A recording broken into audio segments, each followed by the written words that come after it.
حضرت جریر بن عبداللہ رضی اللہ عنہ بیان کرتے ہیں، رسول اللہ صلی اللہ علیہ وآلہ وسلم نے فرمایا، جب کوئی صدقہ وصول کرنے والا تمہارے پاس آئے تو جب وہ تم سے واپس جائے تو اسے تم سے راضی ہونا چاہیے۔ حضرت عبداللہ بن ابی اوفی رضی اللہ عنہ بیان کرتے ہیں، جب کوئی قوم نبی صلی اللہ علیہ وآلہ وسلم کے پاس صدقہ لے کر آتی تو آپ دعا فرماتے، اے اللہ فلاں کی آل پر رحمت فرما۔ جب میرے والد صدقہ لے کر آپ کی خدمت میں حاضر ہوئے تو آپ صلی اللہ علیہ وآلہ وسلم نے فرمایا، اے اللہ ابو اوفی کی آل پر رحمت فرما۔ ایک روایت میں ہے، جب کوئی آدمی اپنا صدقہ لے کر نبی صلی اللہ علیہ وآلہ وسلم کی خدمت میں حاضر ہوتا تو آپ صلی اللہ علیہ وآلہ وسلم فرماتے، اے اللہ اس پر رحمت فرما۔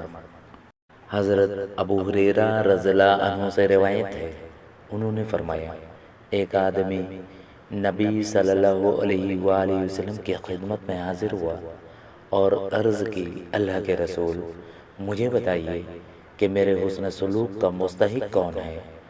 آپ صلی اللہ علیہ وآلہ وسلم نے فرمایا، ہاں قسم ہے تیرے باپ کے رب کی، تجھے ضرور بتاؤں گا، تیری ماں تیرے حسن سلوک کی سب سے زیادہ مستحق ہے۔ اس نے کہا، پھر کون؟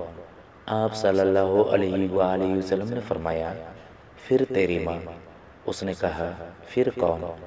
آپ صلی اللہ علیہ وآلہ وسلم نے فرمایا، پھر تیری ماں۔ اس نے کہا، پھر کون؟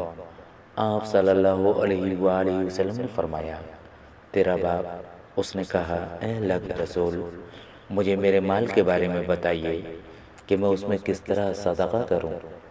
آپ صلی اللہ علیہ وآلہ وسلم نے فرمایا، ہاں قسم ہے اللہ کی، تجھے ضرور بتاؤں گا، وہ اس طرح ہے کہ تو اس وقت صدقہ کرے جب تو تندرست ہو اور مال سے محبت رکھتا ہو، تجھے زندہ رہنے کی امید ہو اور فقر کا اندیشہ ہو۔